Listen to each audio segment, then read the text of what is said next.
नमस्ते, मैं Kumar Utpal Limca book of world record holder 30 पुस्तकों के लेखक। आज मैं शुरू करने जा रहा हूँ एक बहुत ही महत्वपूर्ण और ज्ञानवर्धक और हर एक परीक्षाओं में पूछे जाने वाले प्रश्न इससे आएंगे, क्योंकि आप जानते हैं कि बिहार से संबंधित जितने भी परीक्षा है उसमें बुद्ध और के बिना काम नहीं चल सकता है। बुद्ध और महावीर दो ऐसे व्यक्ति हैं और दो ऐसे धर्म है जिसका आपका परिचय होना जरूरी ही नहीं है, बहुत ही गहन अध्ययन होना चाहिए। मैं उसी से संबंधित, क्योंकि जितने भी यूट्यूब चैनल और जितने भी इंटरनेट पर हमने देखा है कि उसमें इसके बारे में बहुत कम जानकारी दी गई है। मैं संपूर्ण इतिहास बताने जा रहा हूं कि कैसे बुद्ध 29 वर्ष की अवस्था में बुद्ध गृह त्याग किए, जिसको महाभिनिष्क्रमण कहा जाता है। और महाभिनिष्क्रमण किस परिस्थिति में किए, क्यों किए, उनके पिता क्या सोचे थे और क्या कर दिए, और उनकी पत्नी जब महाभिनिष्क्रमण कर रहे थे उस समय वह क्या कर रही थी, और जब यह ज्ञान प्राप्ति कर लिए तब वह जब आए तो उनकी पत्नी ने उनको किस रूप में स्वागत किया।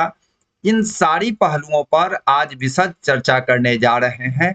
और यह जो है, इसमें आपको एक व्यक्ति, एक महान व्यक्ति जिसने अपनी कठोर तपस्या को राह बनाया, और कठोर तपस्या को जीवन का राह ही नहीं बनाया, पूरे मानव जगत को, पूरे विश्व जो उस समय के वर्तमान विश्व थे उसमें सारे जगहों पर बौद्ध धर्म धीरे धीरे फैल गया।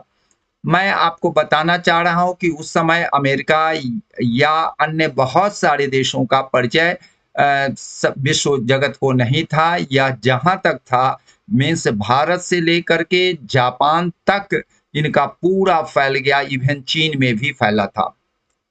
तो आखिर एक व्यक्ति जो काफी कठिनाइयों से और खास कर करके जो सभी तरह की सुख सुविधाओं और सभी तरह के ऐश्वर्य को प्राप्त करने वाले परिवार में जन्म हुआ था, क्योंकि यह आपको बतला ही दिए हैं, क्षत्रिय भी थे और यह राजा भी थे, और यह राज परिवार के राजपुत्र थे और अकेले पुत्र थे। और इस अकेले पुत्र को इनके पिता ने सभी ऐश्वर्य को इनको सामने प्रदान किया है कि यह सांसारिक जीवन में जुड़े रहे, क्योंकि इनके जन्म के समय ही इनको कह दिया गया था या तो यह चक्रवर्ती राजा बनेगा या यह बहुत बड़ा आध्यात्मिक पुरुष बनेगा। तो चक्रवर्ती राजा तो यह बन नहीं पाए, लेकिन अपने क्षेत्रों में, आध्यात्मिक क्षेत्रों के, यह आपको चक्रवर्ती बने। यानी इन्होंने काफी सुख भोगा और काफी कष्ट भोगा, और वह किन किन परिस्थितियों में और किन किन कष्टों को आवरण किया, और यहाँ तक कि देवता ने इनका महाभिनिष्क्रमण के समय देवता ने भी इनका पूरा पूरा सहयोग किया है।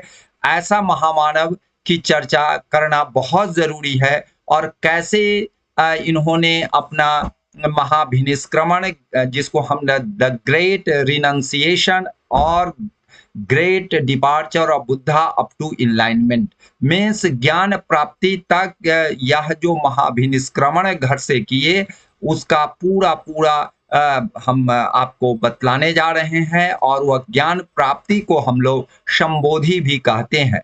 तो आप दो शब्दों को ध्यान रखिएगा, महाभिनिष्क्रमण मीन्स घर गृह त्याग और संबोधि मीन्स ज्ञान प्राप्ति। तो किस परिस्थिति में इन्होंने ज्ञान प्राप्ति किया, कितना दिन लगा, और किन किन लोगों ने इनकी सहायता किया और किन किन लोगों ने विरोध किया, जो विरोध करने वाले थे वो भी इनके शिष्य बन गए। इस सारी कथाओं की चर्चा आज विस्तार में मैं करने जा रहा हूं। यहाँ पर एक चित्र आपका दिया हुआ है जिसमें बुद्ध जो हैं सो घर से घोड़े से निकलते हैं, और यह घोड़े से निकलने के क्रम में आप देख रहे हैं देवता जो हैं, देवता इनके घोड़े के पदचाप को की आवाज अन्य लोगों को नहीं मिल सके, इसलिए उनके घोड़े के पैरों को अपने हाथों में लिए हुए हैं। यह चित्र बहुत ही मार्मिक है और सही जान पड़ता है जो आपको यहाँ दिखलाई पड़ रहा है। चलिए मैं आगे बढ़ रहा हूँ। यह कैसे इनका भ्रमण पथ है, उस पर हम चर्चा कर रहे हैं। सबसे पहला यह पैलेस सिटी है, तिलौरा कोट है। तिलौरा कोट जो एंशिएंट कपिलवस्तु है, यहाँ से यह चलते हैं लुम्बिनी आते हैं। मैं आपको यह जो है यहाँ से देख रहे हैं, यहाँ से यह लुम्बिनी आते हैं। लुम्बिनी जहाँ जन्म स्थल है, यहाँ पर बगल में ही रोहिणी रिवर है जो दो राज्यों को बंटवारा करता है, एक इनके और एक जो है कोलिय राजा का। तो मैं यहाँ बतला रहा हूँ। इसके बाद यह जाते हैं रामग्राम, जहाँ पर इनके लिए स्तूप बना हुआ है।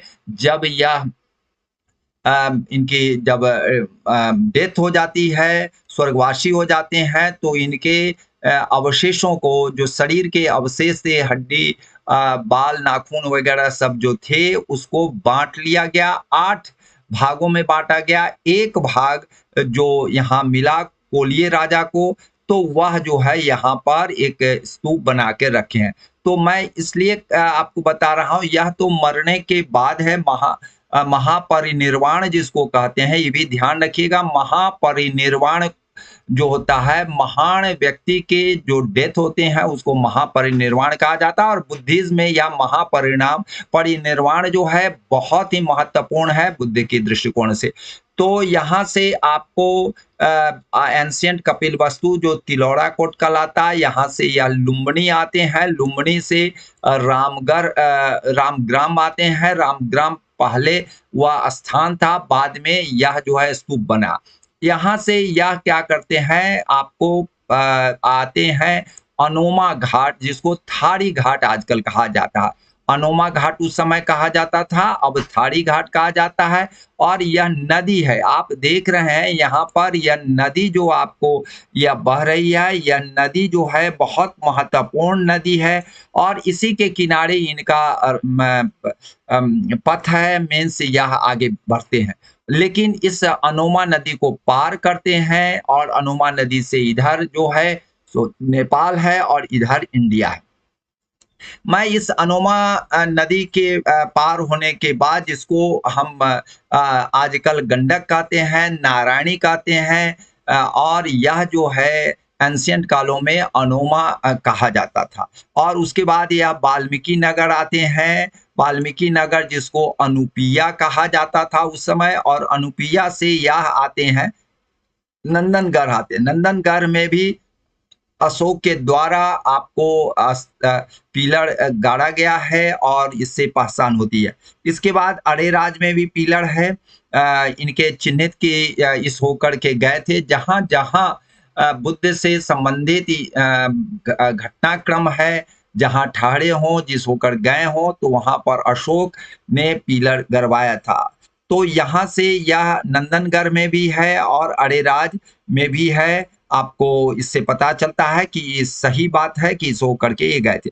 उसके बाद ये केसरिया था। केसरिया विश्व का सबसे बड़ा स्तूप है, जिस होकर के यह आपको जाते हैं और अपने जीवन के अंतिम क्षणों में महापरिनिर्वाण से पहले यहाँ पर रुकते हैं। तो ये केसरिया विश्व का सबसे बड़ा स्थान है, पूर्वी चंपारण में आजकल पड़ता है। और यहाँ केसरिया से यह वैशाली पहुंचते हैं। मैं आपको वैशाली पहुंचने के बाद भी आगे यह बढ़ते जाते हैं, मैं उसको बतलाना चाह रहा हूं कि कैसे यह वैशाली से कहाँ आगे बढ़ते हैं। तो वैशाली से आपको यह जो है सो आपको आगे बढ़ते हैं, राजगृह बढ़ते हैं, राजगीर से महेर हिल बढ़ते हैं, महेर हिल से गुरपा चोटी पर यह आते हैं, और गुरपा चोटी से प्राग बोधि हिल पर आते हैं। प्राग बोधि हिल से यह उर्वेला जो बोध गया कहलाता है, और यहीं पर इनको ज्ञान प्राप्ति होता है। तो मैं यह सभी चीजों को आपको 1 बाय 1 बतलाने जा रहा हूं। सबसे पहले मैं वैशाली तक आ रहा हूं और इसके बारे में चर्चा कर रहा हूं, उसके बाद और आगे बढ़ूंगा। तो कपिलवस्तु मैंने आपको बताया है कि कपिलवस्तु यह शाक्य गणराज्य के शासक शुद्धोधन के पुत्र थे और इनके जो माता जी थी उनके एक ही पुत्र थे। फिर उन्हीं की बहन, छोटी बहन और जो इनकी बीमाता हुई या मौसी भी कह सकते हैं और उनसे शादी होती है, उनसे एक पुत्र भी होते हैं फिर से। लेकिन यह सबसे बड़े होते हैं और इनकी मान-दान बहुत ज़्यादा होती है और शुद्धोधन के राजप्रसाद मीन्स महल, राजमहल में यह आपको वहाँ से यह प्रस्थान करते हैं। उस समय रात में यह क्या होता है कि इनकी प्रवृत्ति आध्यात्मिक प्रवृत्ति होती है, इसलिए बराबर से इनके पिता जो हैं चाहते हैं कि यह आपको इस स्वर्ग में ही रहे और इसकी सांसारिकता में ही यह रहे और यह आगे धर्म की ओर नहीं बढ़े।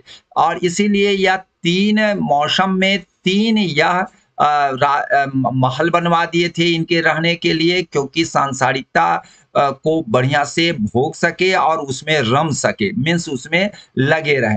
लेकिन यह चुपचाप रहते थे और बड़ा चिंतनशील शुरू से थे, तो बराबर इनको भय रहता था शुद्धोधन के, इनके पिताजी को।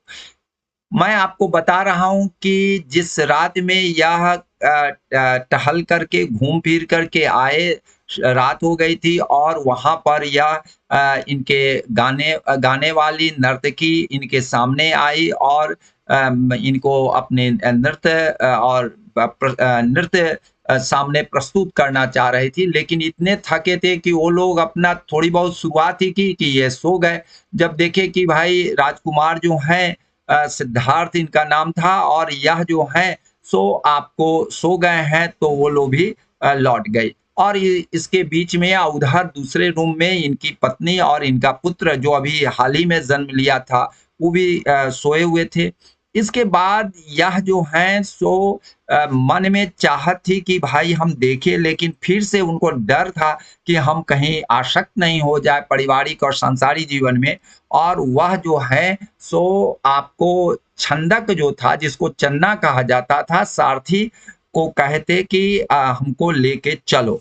तो सारथी जो था वह जो है इनको लेके चला और घोड़ा जो कंथक था वह बहुत ही इनका सही में सेवक था।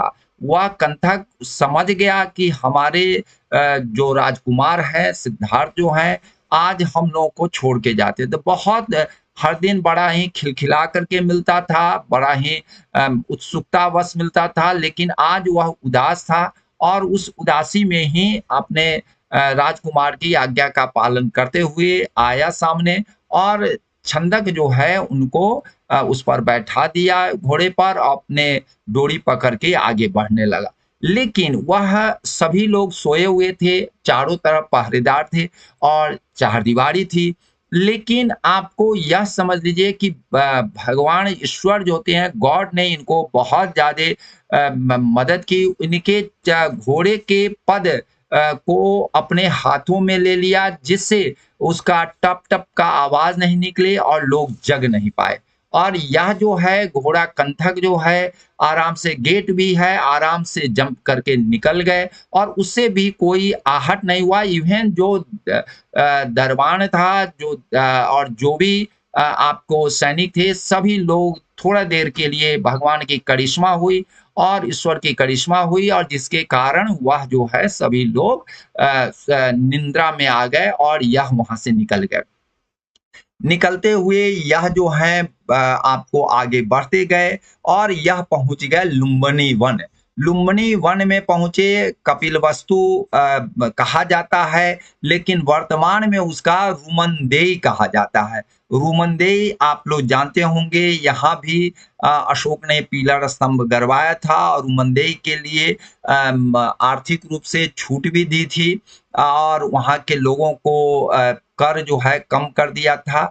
वह आज यह प्रमाणित करता है, वहाँ के पिलर यह प्रमाणित करता है कि यहाँ से यहाँ जो है बुद्ध यहाँ इनका जन्म स्थल है और जहाँ जन्म स्थल था वहीं पर यह पिलर अब आज भी अवस्थित है। अब इसका नाम थोड़ा सा लोग आप कपिलवस्तु है और आप कह रहे हैं रूमंदेई, हम कह रहे हैं, तो इससे कंफ्यूजन होता है। मैं कंफ्यूजन को दूर कर रहा हूँ। लुम्बिनी एल को अगर आर देंगे तो रुम्बनी होगा। और जहां पर आज भी बिहार में भी जहां पर घर होते हैं या कोई विशेष स्थल होता है उसको डीह कहा जाता है। तो एल का स्थान आर ले लिया तो रुम्बनी डीह कहलाता है, जो आजकल प्रेजेंट में आपको वह आपको कॉमन भाषा में, आम लोगों की भाषा में वह जो है रुमनदेई हो गया, डीह से देई हो गया, और लुम्बनी का एल हट के आर हो गया, रुमनदेई कहलाता है। और इसका मतलब है कि यह एक आपको वहाँ माउंट्स है, टीला है, और उसी टीला का यूज आजकल डीह के रूप में बिहार में उपयोग होता है शब्द में। मैं आपको बता रहा हूँ, वहां से ये आगे बढ़ते हैं और राम ग्राम पहुंचते हैं। मैंने आपको बताया था राम ग्राम के कोलिये लोग जो थे, कोलिये राजा थे, उनको 8 भाग जो बांटा गया था, वह 8 भाग को बांटने के क्रम में उनको भी एक हिस्सा पड़ा था और एक भाग और उस पर वह समाधि का निर्माण करवाए थे।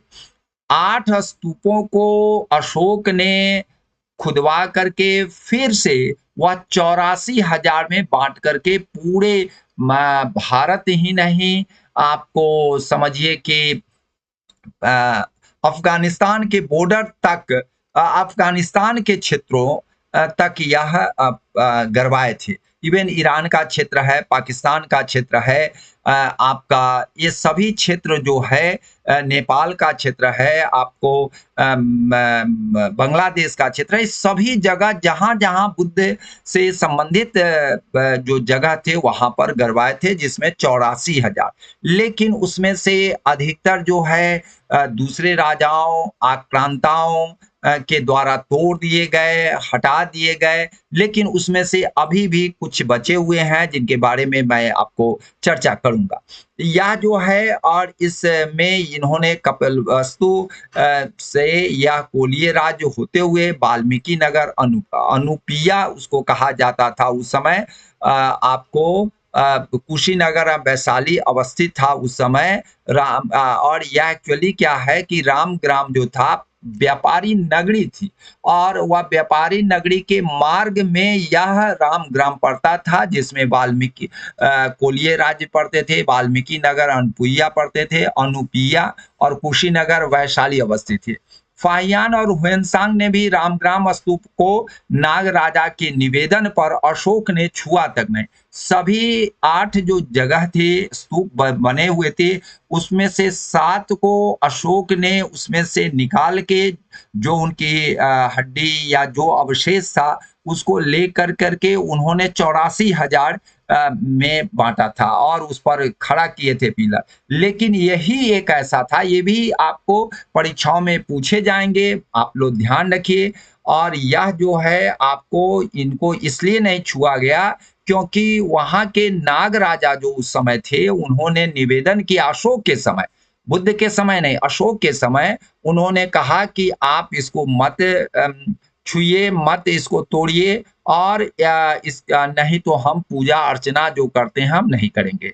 और उसके प्रोटेक्शन के लिए एक और कहानी है, मैं इसमें नहीं, अगले वीडियो में करूंगा, कि कैसे सांप और हाथी ने इस स्तूप की रक्षा लगातार करते रहे। इसका मतलब है कहीं न कहीं बुद्ध एक साधारण व्यक्ति नहीं थे, बुद्ध जरूर ईश्वर प्रदत्त या ईश्वर ही थे, और उनका पूजा पाठ निरंतर होता रहा क्योंकि सांप और हाथी दोनों ही उनके प्रोटेक्शन के लिए निरंतर लगे रहे।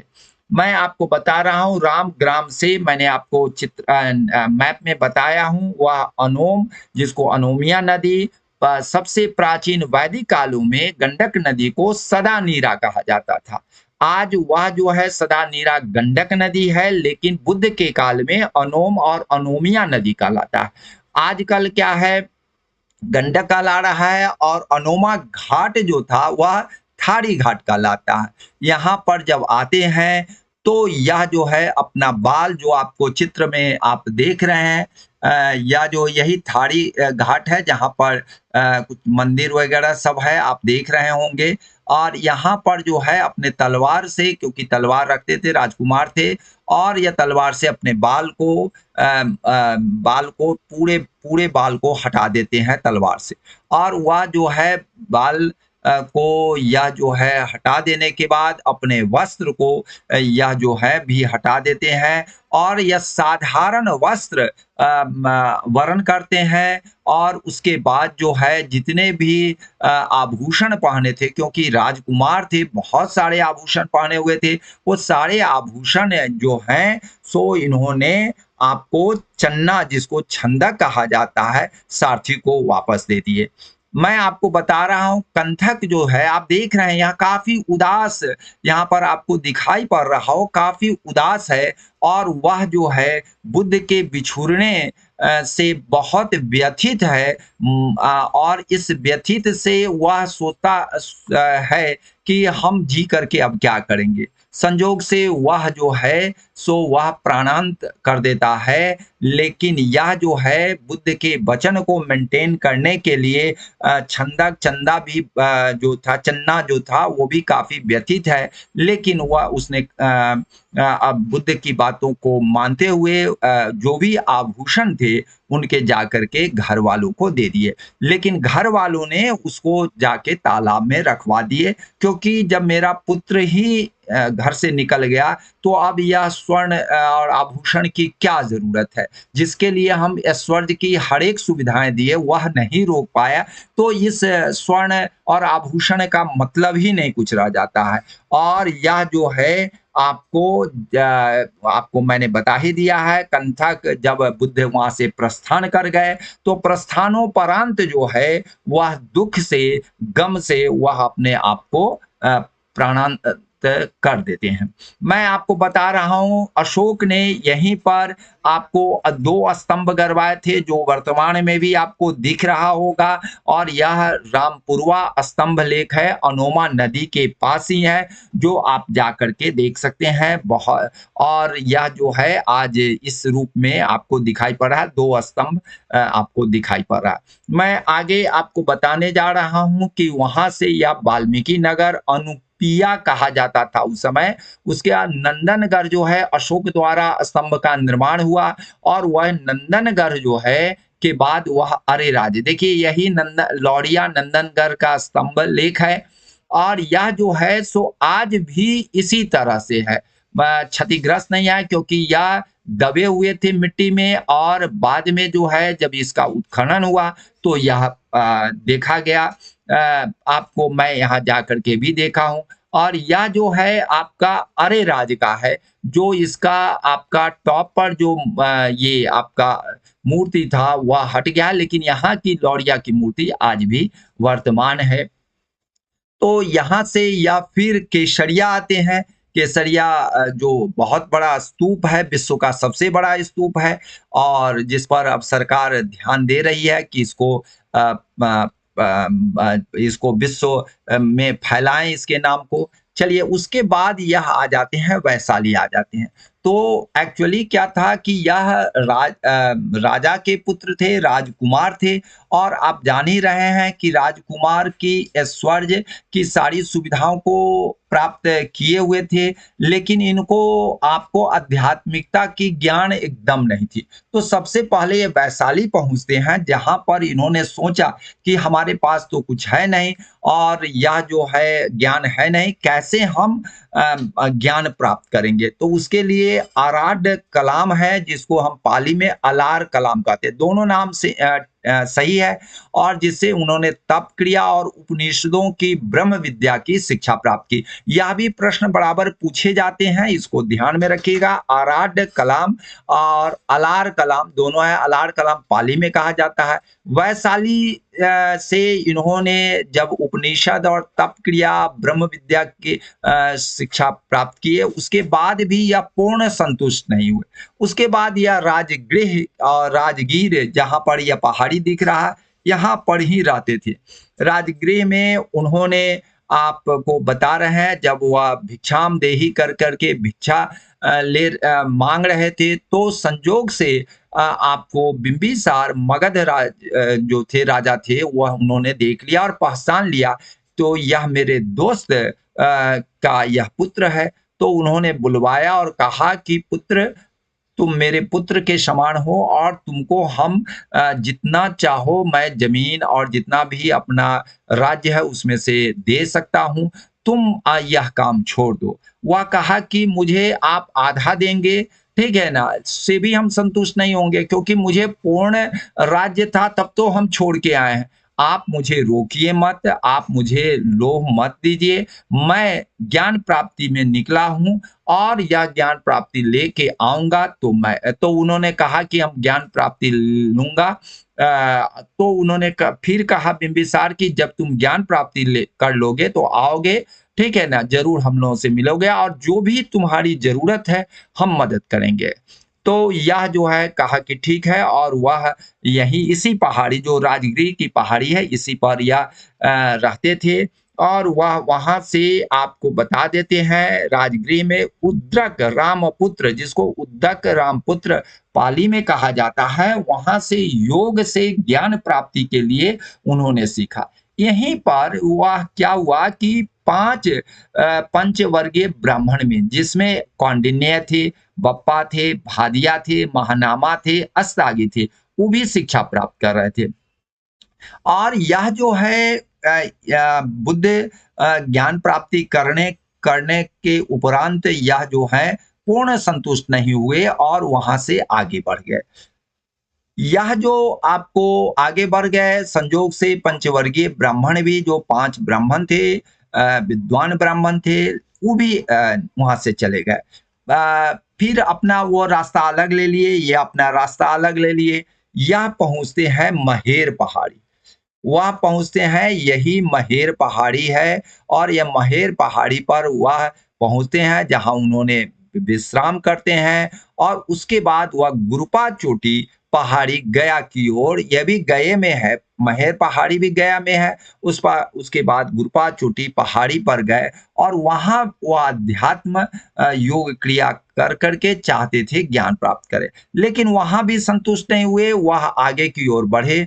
गुरपा चोटी आपको यहाँ दिखाई पड़ रही है और यह गुरपा चोटी जो गया में है, जिसको गुरुपाद भी कहा जाता है, कुकुटा पाद गिरी कहा जाता है, काकफुट पर्वत कहा जाता है, यहाँ विश्राम किए और उसके बाद वह प्राग बोधि हिल जो आपको आगे यह दिखाई पड़ता है, इसके बाद यहाँ है, आपको वहां गए। लेकिन मैं आपको बता दूं इनके परम शिष्य, इनके जीवन काल के ही परम शिष्य महाकश्यप जो थे वह यहीं पर रह करके वह इंतजार करते रहे कि उन्होंने कह के गए थे कि हम अगले जन्म में मैत्रेय भावी बुद्ध के रूप में आएंगे और वह अपने जीवन पर्यंत यहीं पर रह करके महाकश्यप जो है प्रतीक्षा कर रहे थे।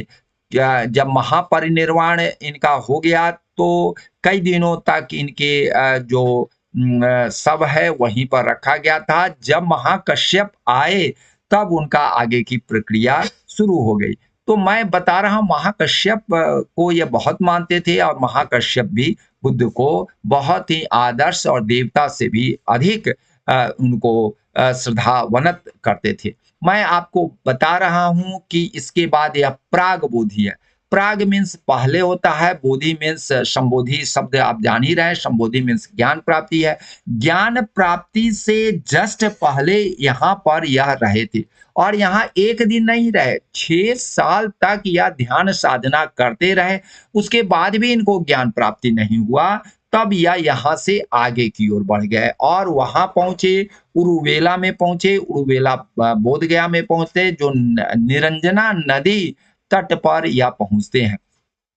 वहां पर यह अपना चावल और तिल ले करके यह खा करके अपने शरीर को देख रहे हैं, एकदम कृशकाय बना लिए थे, एकदम दुबला पतला हड्डी दिखाई पड़ रहा था और कुछ नहीं। अब लगा कि भाई हमारा प्राण चला जाएगा, प्राणांत की ओर बढ़ रहे थे।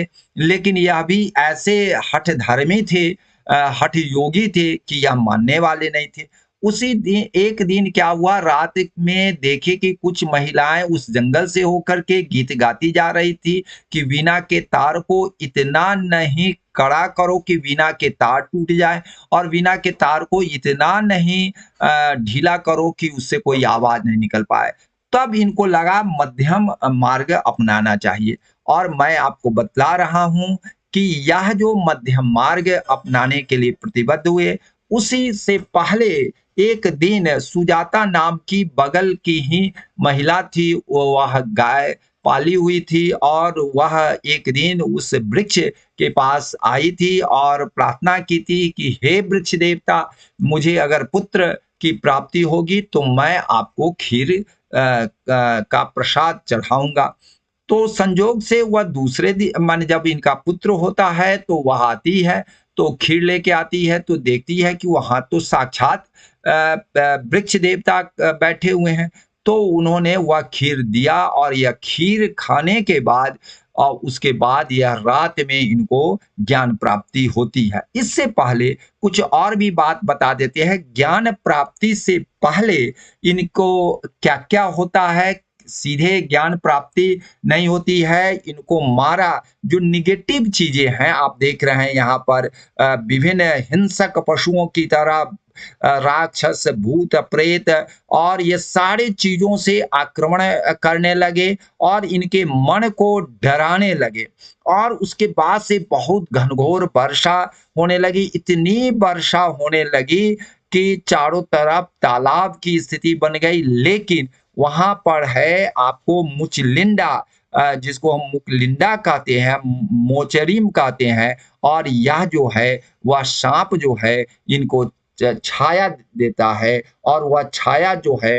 वर्षा, ठीक है ना, आंधी तूफान को से बचाने की कोशिश करता है, और उसके बाद मारा भी नहीं डरा सका, न वर्षा तूफान ओला नहीं डरा सका, और उसके बाद इनको ये ज्ञान प्राप्ति होती है और संबोधि प्राप्ति होती है। यही उरुवेला जगह है। जब इनको ज्ञान प्राप्ति होती है तो फिर से मैं एक और वीडियो में आपको बताऊंगा कि कैसे वह जो है सो फिर वह कहाँ कहाँ गए थे और कैसे कैसे लोगों को इन्होंने समझाया और बुद्ध धर्म के प्रति आसक्ति बढ़ाई, और उस पर भी एक अलग वीडियो आपको हम समर्पित करेंगे। लेकिन इसके बीच में कुछ महत्वपूर्ण बातें आप लोगों को बता देते हैं। ज्ञान प्राप्ति होने के बाद यह इनके पिताजी कहे कि पुत्र को कहना कि वह हम यहाँ पर आकर के हम लोगों से मिल ले, ठीक है ना। लेकिन जो जाता था, जिसको वह भेजते थे, वह बुद्ध के शिष्य हो जाते थे, वह लौट के आते ही नहीं थे, ठीक है ना। अब मैं आपको बता रहा हूं कि यह जो है लास्ट में इनके पिताजी थक हार गए, लेकिन इसके बावजूद भी उन्होंने एक को कहा कि तुम जा करके केवल यह कहना कि वह जो है पूरी बात नहीं कहना, कहना कि वह जो है हमारे पास वह नहीं आए, बल्कि वह हमारे उसकी जन्म धरती है उसके पास वह आए, ठीक है। तो यह जब ज्ञान प्राप्ति हुई तो जाते हैं, और जाने के बाद क्या होता है कि इनका पूरा भीड़ लग जाता है, और इनके जितने परिवार जन थे सभी उनसे दीक्षा लेने के लिए तत्पर हो जाते हैं।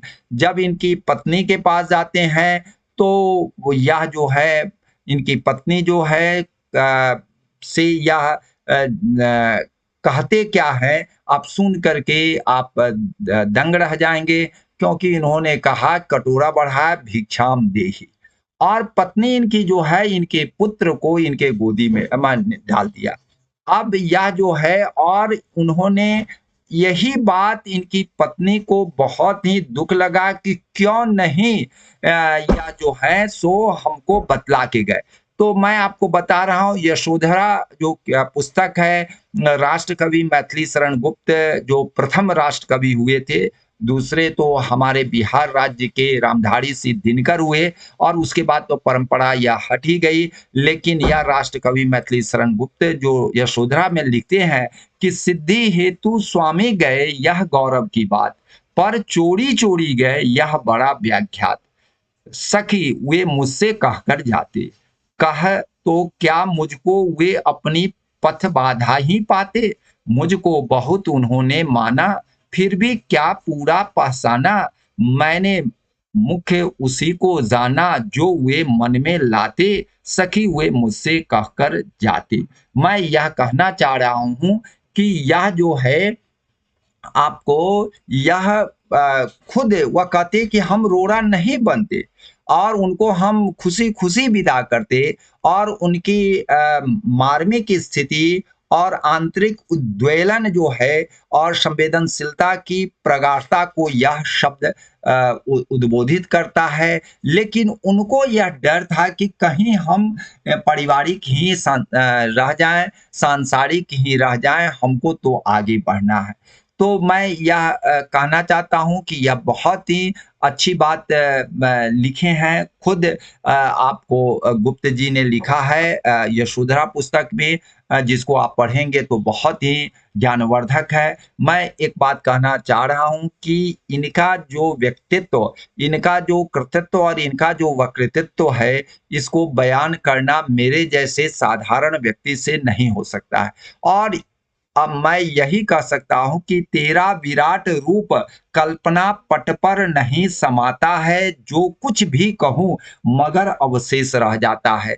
इनकी जो इतनी बड़ी पर्सनालिटी है, इतने बड़ा महान व्यक्तित्व हैं, जो भगवान रूप में आए और सभी धर्मों के लोग इनको माने। मैं एक बात कहना चाह रहा हूँ, अगर शांति की बात होती है तो भारत की ओर लोग देखते हैं, पूरा विश्व अशांत अभी है, लेकिन उसमें भारत ही एक ऐसा देश है, वह धर्मनिरपेक्ष से लेके किसी भी देश से वह आपको वैर भाव नहीं है और वह जो है सभी से अच्छा संबंध रखने वाला, शांति के पथ पर चलने वाला बुद्ध के अनुयायी के रूप में है। और शांति की जब कभी भी बात होती है विश्व स्तर पे, उसमें आपको बुद्ध का ही नाम आता है।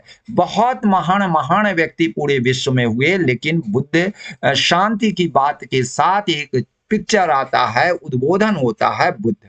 और आपको कबूतर जो है, जिसको फाख्ता कहते हैं, वह शांति के प्रतीक है और यह दोनों चीज़ भारत में है। और घर-घर में आप कबूतर देखते हैं, जिसको फाख्ता भी कहा जाता है और घर-घर में बुद्ध को आप देखते हैं और वह जो है शांति के प्रतीक है। और शांति जहाँ और जिस देश, जिस परिवार और जिस राज्य में रहेगा, वहाँ पर संवर्धन होगा ही, उसमें बढ़ोतरी होगा ही।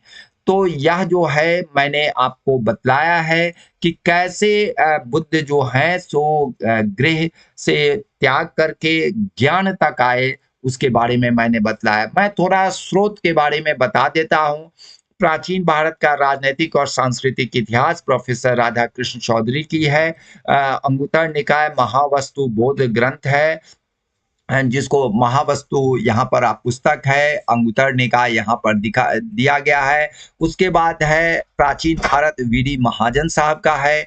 प्राचीन भारत के राजनैतिक इतिहास एस.सी. राय चौधरी का है। प्राचीन भारत की राजनैतिक और सांस्कृतिक इतिहास डॉक्टर रति भानु सिंह का है। जातक कथा जो है सो बुद्ध से संबंधित है। विनय पिटक ललित विस्तर में बुद्ध के लीलाओं का सविस्तार विवरण है। विनय पिटक आप जान ही रहे हैं, अनुशासन के नियम है। अभिनिष्क्रमण सूत्र पर पुस्तक है, उसको मैंने उससे भी बहुत कुछ लिया है। बुद्ध चरित है आपको। उसके बाद मिलिंद पन्हो जो है, महात्मा नागसेन और राजा मिलिंद मिनांडर जो दूसरे देश के थे, उनका वार्तालाप है। यशोधरा मैथिली शरण गुप्त की है, जिसकी चर्चा की है। लाइट ऑफ एशिया जो है आपको एडविन अर्नोल्ड की है। और ये history of India Elliot and Dowson का है।